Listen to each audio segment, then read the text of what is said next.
Good day mga ka-idol, update tayo sa PBA. Ang San Miguel Bearmen, nakikita na nga ngayon ang mga weaknesses. Ngayon naglalaban sila sa finals ng San Miguel rather ng Meralco Bulls. Dahil nga hindi kakayanin ni CJ Perez lang mag-isa. Si Terence Romeo naman ay merong injury na tamo.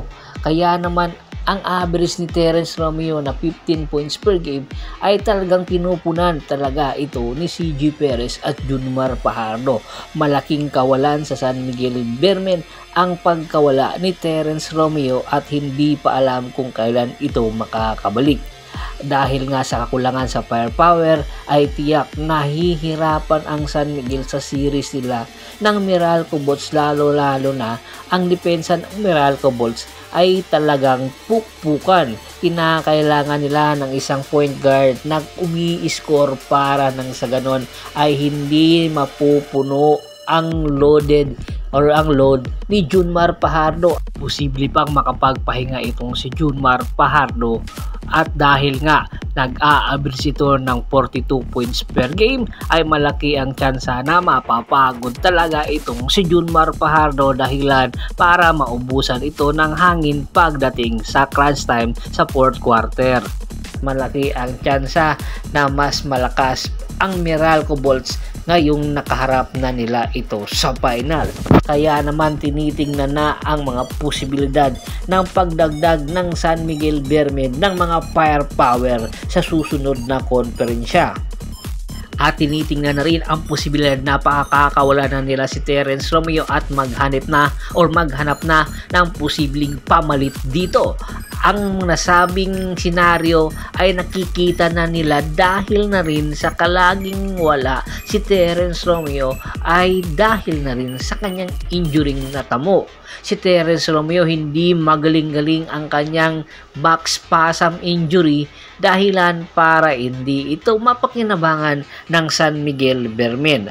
At tinitingnan na ang posibilidad na isang player ang posibleng makatulong sa San Miguel Bearmen magiging kapalit nga ni Terence Romeo dahil nga isang bata itong player na posibleng ipalit kay Terence Romeo ay napakalaki ng tsansa na mas mahihigitan pa neto si Terence Romeo dahil nga sa bata ito. At ito nga ang tinutukoy natin, ang guard ng Converge Fiber Xers na si Shawnee Winston.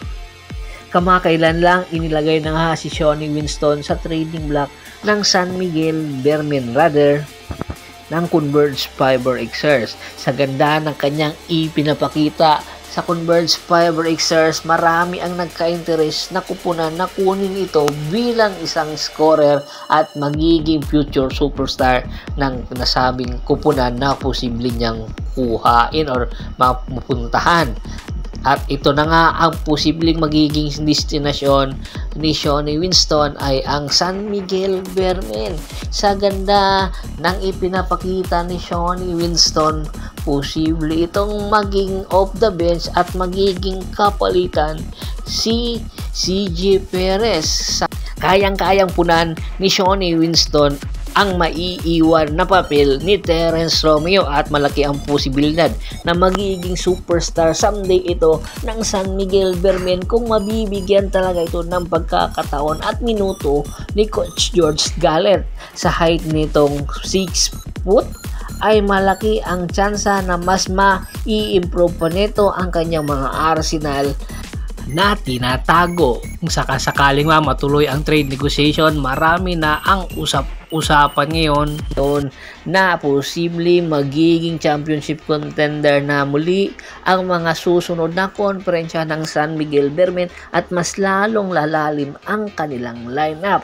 Samantala sa Converge Fiber Xers naman, si Terence Romeo na nga ba ang magiging mukha neto or dadaan lang ito si Terence Romeo at pakakawalan din ito ng Converge Fiber Xers rather.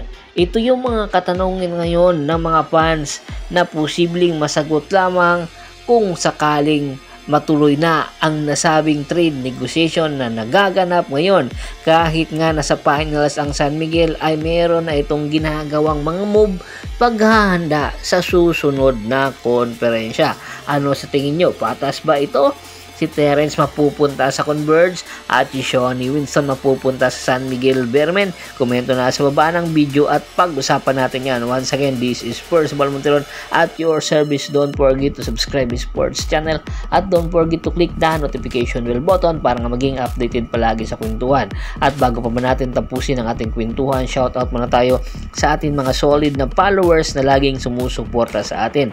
Kay Kagawad Kat sa Kinudukusin ng Hagonoy, Bulacan, Adrian Dulay at sa Dulay Family, Anthony Lucky Alon sa Lucky Alon Family, Ronald Bersubida, John David Gulapa, Yornel Belches, Ricky Lanza ng Ricky Rider TV ng Tansa Cavite at si Mr. Julius Roche. Marami pong salamat sa walang sawa niyong pagsuporta. Pakibisita na rin po ng Facebook fanpage ko, paki-like, paki-follow, paki-share sa Percival Monteron Sports Channel at bisita na rin po ng fanpage ko na Half Court Press PH at sa TikTok channel ko na Percival Monteron Sports Channel.